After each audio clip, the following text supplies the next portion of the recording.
এ ফেরেশতা, এ জমিন, তোমরা যারা জমিন ধ্বংস করে দিতে চাও, আমি আল্লাহ দেখতেছি কেমন গুনাহ হইতেছে।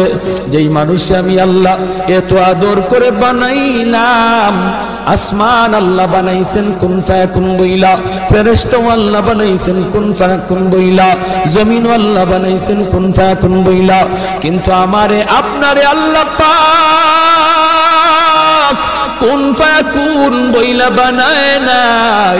আমাকে আপনাকে যখন আল্লাহ বানাইছে, খালাকতু বিয়াদাইয়া, আল্লাহ বলে আমি আমার নিজের হাত দিয়া বান্দা বান্দিরে বানাইছি।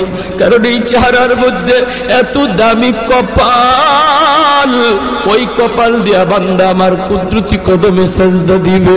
এই কপালটার এত দাম, এই কপাল কুন ফায়াকুন বললে হয় না, এই কপাল ফেরেশতাদের হাতে বানাইলেও হয় না, আমি আল্লাহ নিজের হাতে বানাইছি।